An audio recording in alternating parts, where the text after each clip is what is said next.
Hello दोस्तों, आप लोगों का नया मेरा लीगल सेशन के अंदर स्वागत है। और आज हमारी लीगल जीके के ऊपर जो है फिफ्थ क्लास होगी। तो आज हम जो है इंपॉर्टेंट क्वेश्चंस डिस्कस करेंगे। अगर आप लोगों ने मेरी पुरानी क्लास जो हमारी लीगल जीके की फोर्थ क्लास थी, डेली लीगल जीके की, उसके अंदर मैंने आपको बताया था कि आज जो लीगल जीके की फिफ्थ क्लास होगी वो इंपॉर्टेंट होगी। तो जैसे ही हम अपना लीगल जीके का टॉपिक स्टार्ट करते हैं, हमारा इंपॉर्टेंट टॉपिक रहेगा। इट इज इंपॉर्टेंट, याद रखना अपनी कॉपीज में जब आप नोट्स बना रहे होंगे। या आपको पता होगा इसकी पीडीएफ की फाइल जो है, मेरा जो अपना personal smart and legal guidance के नाम से गूगल प्ले स्टोर के ऊपर आपको एप्लीकेशन मिल जाएगी। वहां पर इसकी पीडीएफ आपको देखने को मिलती है डेली बेसिस पे। तो जितने भी लोग इंटरेस्टेड हैं, आप मेरा गूगल प्ले स्टोर के ऊपर ऐप डाउनलोड करके इसकी पीडीएफ डाउनलोड कर सकते हैं। तो ये जो क्वेश्चन इंपॉर्टेंट है ना, इसका पर्सपेक्टिव आपको याद रखना है कि पहली बात, ये 24th कॉन्स्टिट्यूशनल अमेंडमेंट बिल ना एक आया था के अंदर 1971 के अंदर। ईयर याद रखना है। और ये जो हमारा 24th है ना, ये चीज याद रखनी है कि 24वां कॉन्स्टिट्यूशनल अमेंडमेंट बिल आया था 1971 के अंदर। अब इसने क्या करा था, इसने जो है ना, जब जैसे ही 24th कॉन्स्टिट्यूशनल अमेंडमेंट एक्ट 1971 के अंदर बन गया था, पास हो गया था, अलाउ हो गया था, सब कुछ काम हो गया था, तो इसके अंदर बोला गया था यहाँ पे ना पार्लियामेंट को एक पावर दी गई थी, बहुत ही इंपॉर्टेंट। इसी की वजह से केशवानंद भारती वाला केस लिंक करता है। तो यहां पे पार्लियामेंट को पावर दी गई थी कि पार्लियामेंट के पास अधिकार दे दिया था कि भाई वो अमेंड कर सकता है क्या, पार्लियामेंट पूरे के पूरे संविधान को, इंक्लूडिंग फंडामेंटल राइट्स। कि अगर पार्लियामेंट को लगता है ना यार पूरे के पूरे संविधान को बदल दो, या अगर पार्लियामेंट को लगता है कि संविधान के अंदर कुछ फेल बदल करना है, वो कर लो। तो यहाँ पे 24th कॉन्स्टिट्यूशनल अमेंडमेंट एक्ट 1971 के आने के बाद पार्लियामेंट को एक पावर दे दी गई थी कि पार्लियामेंट जो है अपना आर्टिकल नंबर 13 के अंदर कुछ खेल बदल करेगा, या आर्टिकल नंबर 368 के अंदर कुछ खेल बदल करेगा। फिर एक्चुअल में पार्लियामेंट को कुछ जो कॉन्स्टिट्यूशन के अंदर चेंज करना है, अमेंड करना है, कुछ भी करना है, तो संविधान के अंदर वो कर सकता है। इतनी सी बात हुई थी। यहां पे कहीं पे बेसिक स्ट्रक्चर की नाम नहीं डाला गया था। इसका मतलब यह है कि जनता के लिए, आम जनता के लिए अच्छा होगा तो भी पार्लियामेंट बदल सकता है, बुरा होगा तो भी पार्लियामेंट बदल सकता है। कोई बड़ी बात यहां पे नहीं थी।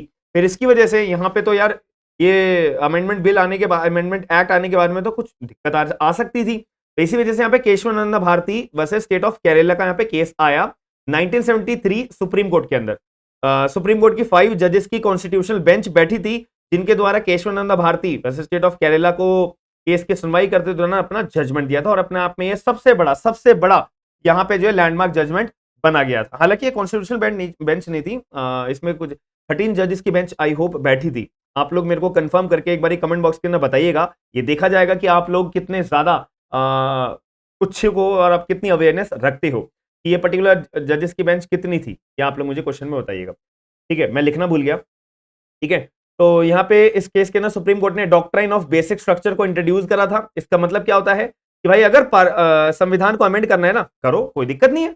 24th कॉन्स्टिट्यूशनल अमेंडमेंट एक्ट यही आपको पावर देता है, सरकार को, पार्लियामेंट को, कि अगर आपको अमेंड करना है करो, कोई दिक्कत नहीं है। लेकिन यहां पे जो है ना, अगर जो भी तुम अमेंडमेंट कर रहे हो वो basic structure of the constitution को अमेंड नहीं कर सकते। इसका मतलब ये है कि आम जनता के पास अपने फंडामेंटल राइट्स है, तो पार्लियामेंट के पास कोई अधिकार नहीं है कि पार्लियामेंट जो है अमेंडमेंट करके वो फंडामेंटल राइट्स नाम की चीज कोई उड़ा दे, फंडामेंटल राइट्स नाम की चीज कोई खत्म कर दे, डिलीट कर दे, उड़ा दे, अमेंड करने के एक अपना चारा डालते हुए। क्लियर है बात? क्यों? अगर यहाँ पे फंडामेंटल राइट को ही उड़ा दिया जाएगा तो ये बेसिक स्ट्रक्चर जो है संविधान का, ये बिल्कुल बिगड़ जाएगा।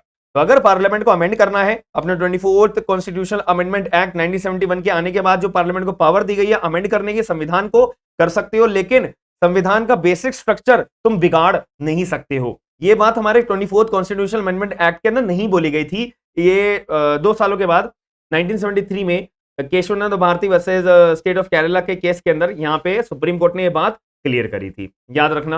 और यहाँ पे मैंडेटरी कर दिया गया था प्रेसिडेंट को कि भाई अगर कोई भी कॉन्स्टिट्यूशनल को अमेंड करने वाला बिल बुलाया जाएगा तो वहां पे प्रेसिडेंट की एसेंट होना मैंडेटरी है। यहाँ पे प्रेसिडेंट की एसेंट होना मैंडेटरी है। इतनी सी बात यहाँ पे बात बोल के मेरे को क्लियर हो जाती है। याद हो गया सबको?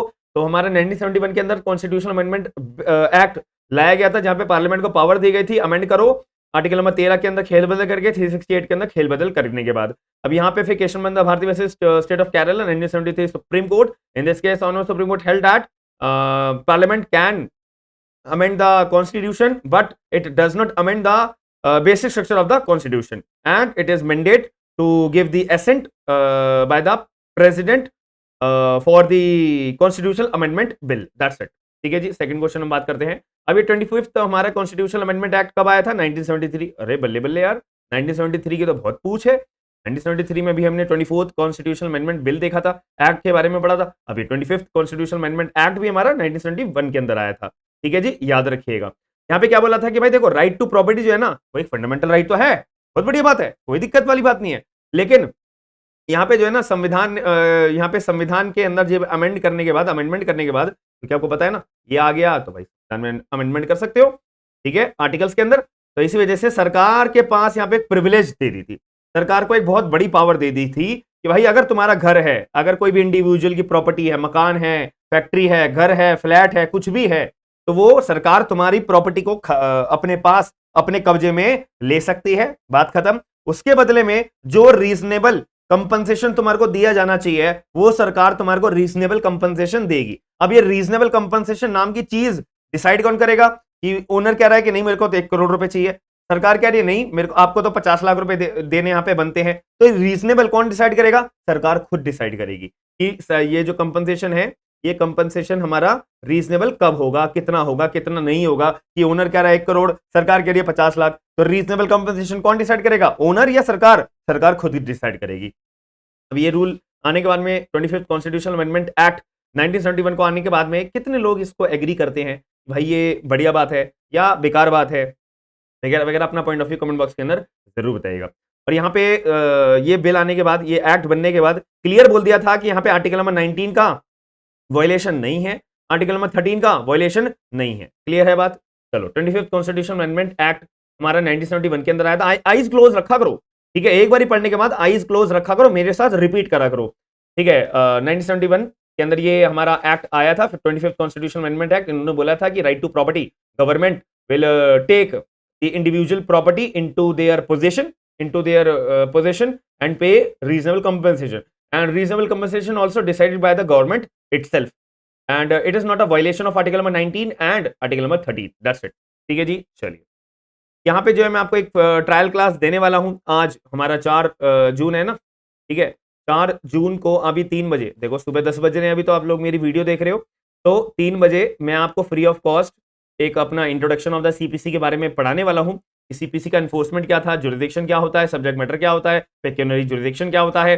ठीक है, ये सारी बातें आपको पूरी की पूरी सीपीसी के लेक्चर में देखने को दी जाएगी। तो जितने भी लोग इंटरेस्टेड हैं तो आप लोग मेरा ऐप डाउनलोड कर सकते हो, वहां पे आपको शेड्यूल का लिंक आ जाएगा, थोड़ा सा स्क्रॉल करोगे ना नीचे तो वहां पे आपका लिंक शो हो जाएगा। और 3:05 थोड़ा 1-2 मिनट एक्स्ट्रा लगती हैं, क्योंकि मेरा भी लिए भी ये फर्स्ट लाइव सेशन रहेगा आप लोगों के लिए। तो आप जब इस पर क्लिक करोगे ना, नीचे स्क्रॉल डाउन करके ऐप डाउनलोड करने के बाद वहां पे लाइव पे क्लिक, लाइव का ऑप्शन दिख जाएगा, उस पर क्लिक करोगे, ज्वाइन हो जाओगे। ठीक है जी, चलिए चलिए चलिए चलिए। और जितने भी लोग इंटरेस्टेड हैं बैच लेने के लिए, मैंने आपको बता रखा है ना 50% ऑफ हमारा 5 जून से बैच चालू हो जाएगा। 5 जून से हमारा बैच चालू हो जाएगा, जिसमें हम पढ़ेंगे सीपीसी, साथ में लिमिटेशन का तड़का लगाना बहुत जरूरी होता है। अच्छा, अपना खाना बनाना है ना, खाने के लिए, जिसमें हम एग्जामिनेशन के अंदर अपने आप का डाइजेशन अच्छा कर सकें, तो उसके लिए लिमिटेशन एक्ट का तड़का बहुत जरूरी है। ठीक है जी, चलिए। और 50% डिस्काउंट के लिए मैंने बता रखा है, ऐप पे जाओगे, आपको बाय नाउ पे क्लिक करना होगा अगर आप बैच लेना चाहते हो, जिसमें 50% का आपको ये कूपन मिलेगा। इस पे जैसे ही क्लिक कर दोगे 4000 रुपए आपके सीधे माइनस हो जाएंगे, हैंडलिंग चार्ज को पे करके ये आपका अमाउंट बनेगा। That's it. मुद्दे की बात करते हैं। अब 26 हमारा कॉन्स्टिट्यूशनल अमेंडमेंट एक्ट आया था 1973। अरे बल्ले बल्ले यार, इसके भी 1971 की तो बहुत पूछ है। कि 24th कॉन्स्टिट्यूशनल अमेंडमेंट एक्ट जो हमारी बात करता है अमेंडमेंट के बारे में, संविधान में पार्लियामेंट अमेंडमेंट कर सकता है। ठीक है, फिर Keshav Bharati versus state of Kerala 1973 के अंदर। फिर इसके बाद हमारा 25th कॉन्स्टिट्यूशनल अमेंडमेंट एक्ट आया था, जिसने बोला था राइट टू प्रॉपर्टी, सरकार को पावर दे दी है कि सरकार किसी भी इंडिविजुअल प्रॉपर्टी को कब्जे में लेके उसको रीजनेबल कंपनसेशन पे कर सकती है। रीजनेबल कंपनसेशन सरकार खुद डिसाइड करेगी। ठीक है, और ये आर्टिकल नंबर 19 एंड 13 का वायलेशन नहीं होगा। अभी 26th अमेंडमेंट एक्ट क्या कहता है, यहाँ पे बोला है कि एबॉलिश कर दो किसको, प्रीवी पर्सेस और प्रिविलेजेस जितने भी थे ना उन सबको एबॉलिश कर दो, जो हमारे फॉर्मर रूलर्स के द्वारा, प्रिंसली स्टेट्स के द्वारा बनाए गए थे। अरे इसका मतलब ये है कि भाई जो पुराने हमारे राजा महाराजा, कोई भी मान लेते हैं पोर्टुगल्स और फ्रांस के लोगों ने और अंग्रेजों ने जो भी कब्जा कर रखा था और जो भी वहां पे फॉर्मर राजा महाराजा कोई भी अगर फॉर्मर रूलर्स रहे होंगे, उनके द्वारा कोई रूल्स बनाए हुए होंगे, उनके द्वारा कोई भी प्रिविलेजेस दी गई होंगी कि भाई इस परिवार को ना ये हर महीने ये सोने की सिक्के दिए जाएं, हाँ इस परिवार को ऐसा कुछ भी अगर मतलब कोई प्रिविलेज किसी अन्य व्यक्ति को दी गई होगी कि भाई तुम तो इस मेरे मरने के बाद इस जगह के तुम ही राजा होगे, तुम्हारे ही बच्चे इस जमीन के ऊपर अपना घर बनाएंगे, तुम्हारे ही बच्चे इस जमीन के अंदर जो भी पानी निकलेगा वो पिएंगे, ठीक है, ऐसा कुछ अगर बनाया था, प्रिविलेज दी थी अगर किसी को, उन सबको एबॉलिश कर दिया गया था। सीधी सी बात ये आती है हमारी 26 अमेंडमेंट एक्ट के अंदर। क्लियर है? 26 कॉन्स्टिट्यूशन अमेंडमेंट एक्ट के अंदर एबॉलिश कर दिया गया था जो भी प्रीवी पर्सेस थे और प्रिविलेजेस दी गई थी फॉर्मर रूलर्स के द्वारा प्रिंसली स्टेट्स के अंदर, उनको अबॉलिश कर दो, खत्म कर दो यार, ऐसा कुछ नहीं होना चाहिए। हमारा संविधान लागू होने के बाद हमारे भारत में समानता के तौर पे हम बढ़ेंगे, आप कोई भी जात के हो, कोई भी कम्युनिटी के हो, आपको समानता के तौर पे ट्रीट करा जाएगा। अब ये 31st हमारे कॉन्स्टिट्यूशनल अमेंडमेंट एक्ट आया था, ये आया था 1973। अब ये 1973 से कुछ याद आ रहा है? 1973 अभी तो पढ़ा है हमने, केशवानंदा भारती, ठीक है, Keshavananda Bharati versus union of India 1973। क्या बोला था इसमें? रिवाइज कराओ मेरे को। 1973 में क्या बोला था कि यहां पर अगर सरकार को अपना 24 कॉन्स्टिट्यूशन अमेंडमेंट एक्ट 1971 लागू हो जाने के बाद पार्लियामेंट के पास पावर दे दी गई थी अमेंड करने की संविधान को, कि आर्टिकल नंबर 13 के अंदर खेल बदल करके, आर्टिकल नंबर 368 के अंदर खेल बदल करके, मतलब इसकी यूज करने के बाद अमेंडमेंट कर सकती है। लेकिन केशवनाथ भारती के केस में क्या बोला था? Basic structure of the constitution हिलना नहीं चाहिए, अगर हिलेगा तो समझ लो वो अमेंडमेंट को हम नल एंड वॉइड डिक्लेयर कर देंगे। ठीक है जी। अब यहाँ पे 31st कॉन्स्टिट्यूशनल अमेंडमेंट एक्ट 1973 आने के बाद क्या हुआ था? इंक्रीज कर दी थी किसकी? लोकसभा की सीटों को। पहले लोकसभा की सीट जो हुआ करती थी 1973 से पहले, यानी कि ये कॉन्स्टिट्यूशनल अमेंडमेंट एक्ट आने से पहले 525, फिर जैसे ये हमारा अमेंडमेंट हुआ फिर 545 कर देती। हालांकि अब हमारा न्यू पार्लियामेंट भी बन चुका है, ठीक है, न्यू पार्लियामेंट भी बन चुका है।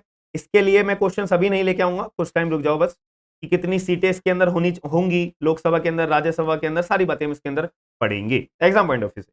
हमारे को आईएएस की तैयारी नहीं करनी, हमें जुडिशरी की तैयारी करनी है, तो जुडिशरी वाले क्वेश्चन ही हम दिमाग लगाएंगे ना। ठीक है जी, याद रखिएगा। अभी ये लास्ट क्वेश्चन है हमारा, important books and authors. India Indira the most powerful PM, ये किसके द्वारा बुक लिखी गई थी? ये सागरिका घोष के द्वारा, सागरिका घोष के द्वारा। ठीक है जी। Second book the province and functions of law, ये बुक किसके द्वारा लिखी गई थी? जूलियस स्टोन के द्वारा। ठीक है जी। What next in the law, कानून के अंदर नया चीज क्या आएगी? लॉर्ड डेनिन के द्वारा ये बुक लिखी गई थी, ये ना, हाँ, लॉर्ड डेनिन के द्वारा ये बुक लिखी गई थी। My own Boswell, my own Boswell, ये जो है लिखी गई थी बुक एम हिदायत उल्लाह। अगर आप मेरी बात को भरोसा रखते हो, मैं जो आपको चीजें पढ़ाता हूँ, वीडियोस बनाता हूँ, एडवोकेट्स के लिए वीडियोस बनाता हूँ, लॉ स्टूडेंट्स के लिए वीडियोस बनाता हूँ, लॉ ग्रेजुएट्स के लिए बनाता हूँ, जुडिशरी क्लासेस के लिए बनाता हूँ, आपकी आपकी लॉ की लाइफ को इजी करने के लिए मैं वीडियोस बनाता हूँ, और आपको मेरे पर ट्रस्ट है, तो प्लीज आप इन एम हिदायत उल्लाह जी के बारे में थोड़ा सा पढ़ना जरूर, एग्जाम में पूछा जाता है। और आपको जब ऐसे लिखोगे ना, बाई चांस कभी कभी क्या होता है कि हम जो मोस्ट प्रोमिनेंट लोग होते हैं ना, उनको भी लिंक करके हम ऐसे के अंदर डाल देते हैं पॉइंट्स को, तो अगर आप इनका पॉइंट डालोगे ना भाई, मार्क्स बहुत अच्छे मिलेंगे, याद रखना। तो एम हिदायतुल्लाह जी के बारे में पढ़ना। क्यों मैं ये बात कह रहा हूं? ये जो 11th सीजीआई भी रह चुके हैं, यानी कि chief justice of India 11th कौन थे? एम हिदायतुल्लाह जी। ये जो है 6th वाइस प्रेसिडेंट भी रह चुके हैं हमारे भारत के, ठीक है। और ये जो एक्टिंग प्रेसिडेंट तो पता नहीं कितनी बार रह चुके हैं कि पूछो मत, याद रखना। यहाँ पे जब भी मैंने लिख दिया मेनी टाइम्स, मेरे को खुद को याद नहीं कितनी बार ये रह चुके हैं, तो मेनी टाइम्स सफिशिएंट है, ये एग्जाम में नहीं पूछा जाएगा कि एम हिदायतुल्लाह जी कितनी बार अपने प्रेसिडेंट, एक्टिंग प्रेसिडेंट रह चुके हैं, 1 बार, 2 बार, 50 बार, 100 बार, 200 बार, 1000 बार, ये नहीं पूछा जाएगा, ठीक है, क्लियर रखना। गुलाब सर्दियों में, ठीक है, दिसंबर में गुलाब, तो रोज इन दिसंबर, ये किसके द्वारा बुक लिखी गई थी? MC चागला, MC चागला। तो एक बार रिवाइज कर लेते हैं। Indira the most powerful PM, किसके द्वारा? सागरिका घोष। और the province and function of law, इनका नाम था जूलियस स्टोन, ठीक है। तीसरा हमारा था what next in the law, ठीक है, यही है ना, what next in the law, तो लॉर्ड डेनिंग। और हिदायतुल्लाह जी के द्वारा किसकी कौन सी बुक लिखी थी? My own Boswell. ये एम हिदायतुल्लाह जी 11th सीजीआई रह चुके हैं, एंड 6th वाइस प्रेसिडेंट रह चुके हैं, and acting president many times रह चुके हैं। आखिरी बुक हमने कौन सी पढ़ी थी? जिनका नाम था MC चागला, ये अलग से बुक थी कोई, हाँ, रोज इन दिसंबर। ठीक है जी, चलिए अब हमने क्या पढ़ा, 2 मिनट का टाइम लेके हम रिवाइज कर लेते हैं। सबसे पहली बात हमने कॉन्स्टिट्यूशन में, आंखें बंद करा करो यार, आंखें खोलो मत करो, आंखें बंद करो सभी लोग। तो ये हमारा 24th कॉन्स्टिट्यूशनल अमेंडमेंट एक्ट 1971 के अंदर आया था। इसके अंदर हमने क्या पढ़ा कि यहाँ पे पार्लियामेंट को एक पावर दी गई थी to amend the constitution by amending the article number 13 and article number 368, that's it. इसके बाद हमारा Keshavananda Bharati versus state of Kerala 1973 supreme court. इस केस के अंदर हमने क्या पढ़ा था कि सुप्रीम कोर्ट ने बोला था कि भाई अमेंडमेंट इन द कॉन्स्टिट्यूशन करना है करो, लेकिन basic structure of the constitution नहीं बिगड़ना चाहिए तुम्हारी अमेंडमेंट करने के बाद में। तो ऐसी अमेंडमेंट तुम करोगे तो वो तुम्हारी नल एंड वॉइड डिक्लेयर हो जाएगी, बात खत्म हो जाती है। और यहाँ पे प्रेसिडेंट को भी असेंट दी थी कि भाई तो प्रेसिडेंट का असेंट बहुत जरूरी है, मैंडेटरी है इन दी कॉन्स्टिट्यूशनल अमेंडमेंट एक्ट के तौर पे। फिर हमने एक नया अमेंडमेंट पढ़ी थी, constitutional 25th constitutional amendment act, ये भी हमारी 1971 के अंदर आई थी। यहाँ पे राइट टू प्रॉपर्टी के बारे में बात करिए कि government will take individual property and give reasonable compensation and such reasonable compensation will be decided by the government itself। और एक बात और हमने इसके अंदर पढ़ी थी, याद करके बताओ मुझे, हाँ, it is not a violation of article 19 and 13। ठीक है जी। फिर हमने अपना ट्रायल क्लास के बारे में पढ़ा था कि हाँ भाई इसका हमारी ट्रायल क्लास होगी आज 3 बजे। हमने प्राइजेस के बारे में, डिस्काउंट्स के बारे में पढ़ा था कि CPC का हमारा बैच आया हुआ है, 5 तारीख से चालू हो जाएगा। ठीक है जी।